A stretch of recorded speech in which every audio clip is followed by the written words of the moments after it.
बिरशा में खबर ईंदा हलो त बिरशा में बल्दियाती इलेक्शन गैर सरकारी गैर हतमी नतीजा अचण जो सिलसिलो शुरू थी वियो आहे। जराड़ शाह कॉलोनी वार्ड नंबर 4 मर्द जी पोलिंग स्टेशन में आजाद लतीफी पैनल जो उम्मीदवार सैयद जराड़ शाह लतीफी 84 वोट खया ऐं लेडीज पोलिंग ते 58 वोट खया ऐं पीपल्स पार्टी उम्मीदवार सैयद रज़ा रिजवी मर्द पोलिंग ते 152 ऐं लेडीज पोलिंग तां 56 वोट खणी कामयाब। वार्ड नंबर 7 ते पीपल्स पार्टी उम्मीदवार मीर मोहम्मद काज़मी 442 वोट खया ऐं आजाद लतीफी पैनल जो उम्मीदवार आसिफ राजपूत 649 वोट खणी कामयाब थी वियो। वार्ड नंबर 6 ते लतीफी पैनल जो उम्मीदवार मुनीर 585 वोट खणी कामयाब ऐं पीपल्स पार्टी जो उम्मीदवार मोहम्मद इस्माइल रिंद 279 वोट खणी हारायो वियो। वार्ड नंबर 5 जे लतीफी पैनल जो उम्मीदवार मोहम्मद यूनिस सुमरो 615 वोट खणी कामयाब ऐं पीपल्स पार्टी उम्मीदवार मोहम्मद सुमार 545 वोट खणी हारायो वियो। वार्ड नंबर 2 जे पीपल्स पार्टी उम्मीदवार सैयद एहसन अब्बास शाह 301 वोट खणी कामयाब। आजाद लतीफी पैनल जो उम्मीदवार सैयद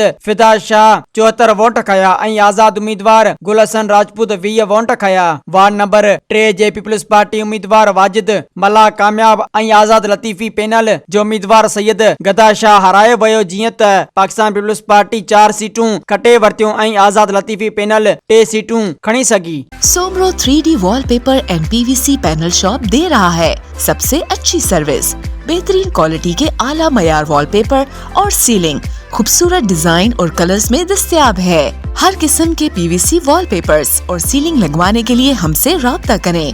हैदराबाद, कासिमाबाद, लतीफाबाद, जामशोरो, मीरपुर खास और सिंध के मुख्तलिफ शहरों में सर्विस मौजूद है। Soomro 3D wallpaper and PVC panel. राब्ता नंबर रंजन अली सोमरो 0333 370 2516। WhatsApp 0333 370 7886। मज़ीद ख़बरनि ऐं तफ़सीलात लाइ विज़िट कयो असांजी वेबसाइट www.awamiNewsHD.com ऐं ॾिसंदा रहो अवामी न्यूज़ HD।